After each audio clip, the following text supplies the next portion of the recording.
Tem aquela pessoa que, quando você olha, ela está lá no celular. Ao invés de fazer o trabalho dela, ao invés de estar focada no que ela precisa, ela está conversando no celular.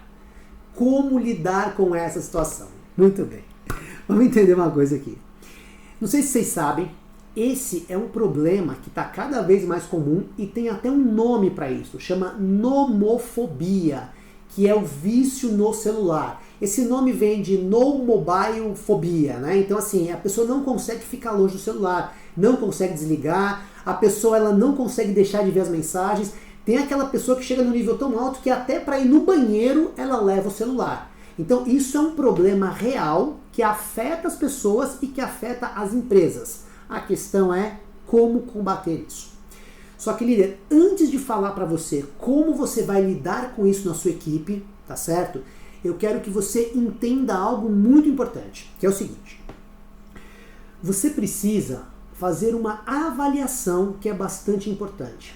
O uso do celular, ele realmente está atrapalhando o desempenho da pessoa? Então assim, o fato da pessoa estar com o celular, ela está ficando menos atenta, está tendo mais retrabalho, essa pessoa está sendo menos produtiva do que ela seria, esta pessoa está perdendo foco em coisas importantes, como por exemplo lidar com o cliente. Então você tem que avaliar se o problema do celular é um problema real, porque simplesmente tirar o celular por tirar, você vai ser um líder antipático e desnecessário. Então você tem que avaliar o fato real, ok? O que eu quero que você entenda é assim, líder. Às vezes a gente não tem determinados comportamentos, determinados hábitos, e a gente vê isso nas pessoas, isso nos incomoda. Então eu vejo a pessoa no celular, eu fico incomodado porque eu acho que eu não deveria fazer aquilo. Mas se isso não está impactando, não está trazendo um problema, eu preciso avaliar se realmente vale a pena mexer com isso. Por exemplo, eu comparo o meu uso do celular, eu uso bastante, com o uso que o meu filho de 18 anos faz do celular. Ele tem um uso infinitamente maior que o meu. Ele nasceu numa geração que já nasceu usando o celular. Então, com 1 ano de idade, ele já mexia no celular. Então, é óbvio que ele tem uma necessidade maior do que a minha. O que eu preciso avaliar enquanto pai é se isso está sendo prejudicial para ele. Da mesma forma, eu tenho que avaliar se esse comportamento das pessoas da minha equipe está sendo prejudicial para a equipe e para o trabalho. Ok, líder? Bom, se o uso do celular ele realmente é um problema, você vai ter que trabalhar e cuidar disso. E vou te adiantar uma coisa, normalmente sim, é um problema. Na maioria das vezes que o líder percebe que o celular está atrapalhando, é porque está atrapalhando mesmo. Então, se esse é o caso, o que você vai fazer? Primeira coisa, você vai levantar dados e fatos. Sempre, dados e fatos. Feedback corretivo tem que ser dado a partir de dados e fatos. Então você vai ver o que está acontecendo, qual está sendo o uso do celular, onde o bicho está pegando, em que está atrapalhando e como está sendo o problema. Então você vai trazer essa situação, tá? Baseado em dados e fatos, e vai fazer uma reunião de trabalho com a sua equipe para falar sobre isso. E aí você vai apresentar a situação, sem dar nome, sem individualizar o problema, mas trazendo o problema de uma forma genérica. Pessoal, nós estamos com um problema aqui. Existe um uso exagerado do celular, esse uso está acontecendo desta forma e está trazendo este problema.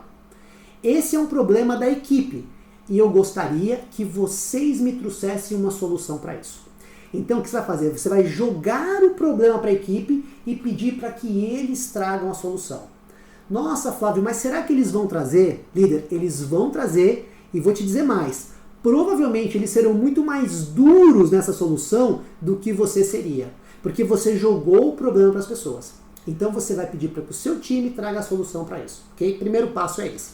Pergunto para você, líder. Acabou? Fez isso? Está tudo certo? Ainda não. O que tem que ser feito agora, líder? O que a gente precisa fazer agora? Estabelecer a consequência. Você vai falar, ok, pessoal, entendi. Agora, e se acontecer de alguém descumprir esta regra? O que eu devo fazer? Então você joga o problema de novo para a equipe. E de novo, pode ter certeza, eles vão ser bastante duros com esta cobrança, com esta consequência. Mais do que você seria. E aí você valida. Então, o que nós estamos combinando é que esta é a regra, se alguém descumprir a regra, esta é a consequência. E aí você fecha o trabalho. Pergunta, líder, acabou? Ainda não. E agora atenção no que eu vou te falar. Agora vem uma parte muito importante. Quando alguém descumprir a regra, e eu te garanto, isso vai acontecer, porque é um comportamento que já está enraizado, em algum momento alguém vai descumprir o acordo. O que você precisa fazer nessa hora? Você precisa aplicar aquela consequência combinada. Isso é muito importante. Só que você vai fazer com toda elegância. Você vai chamar a pessoa e falar assim, vem cá, olha só, nós tínhamos essa regra, vocês colocaram a regra, vocês colocaram a consequência, o que eu preciso fazer agora com você que não cumpriu? Então você pede para a pessoa, ela fala assim, não, você precisa fazer isso. Então você está tirando de você e colocando a responsabilidade pela correção na mão da pessoa. Entende, líder? Isso é muito importante. Então você vai lá e aplica.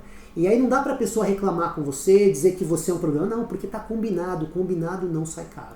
Nessa situação, é importante que a equipe entenda que ao aplicar a consequência, você não é alguém que está punindo, você é alguém que está educando o seu time para ser melhor, que está fazendo uma regra ser cumprida. Seu papel não é punir, seu papel é educar e a sua equipe tem que perceber isso, ok?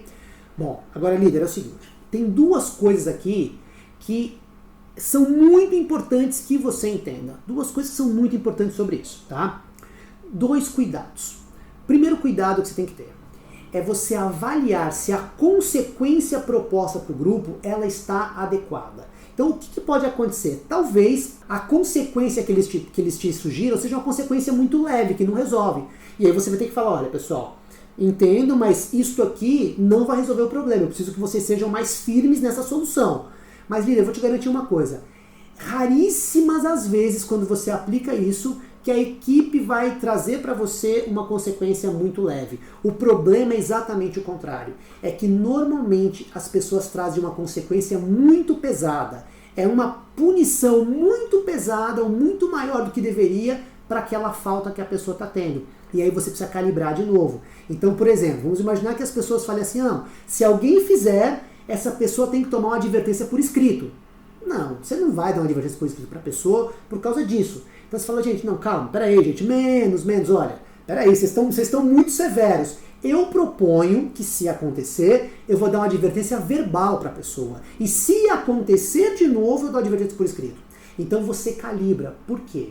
Porque tem gente que simplesmente não vai conseguir lidar com isso. Entende o que eu estou dizendo? Tem gente que está nomofóbica, tem gente que está viciada no celular. E a pessoa, não é que ela não queira cumprir a regra, ela simplesmente não consegue, é uma fobia que ela tem. Então, se você tiver uma pessoa nessa situação, o seu papel não é simplesmente punir, castigar, mas é principalmente orientar essa pessoa e facilitar para que ela busque uma ajuda profissional, porque talvez ela precise de uma ajuda profissional para lidar com essa fobia. Então, líder, é importante que você entenda a dimensão disso, porque o uso celular é uma coisa muito simples, mas a solução para isso pode ser um pouco mais complexa do que parece. Então você vai tratar a situação com toda a equipe, exercer o seu papel, mas cuidar de cada caso individualmente para que você não estresse a equipe e que algumas pessoas simplesmente você não perca porque a pessoa está com um problema e com uma dificuldade pessoal.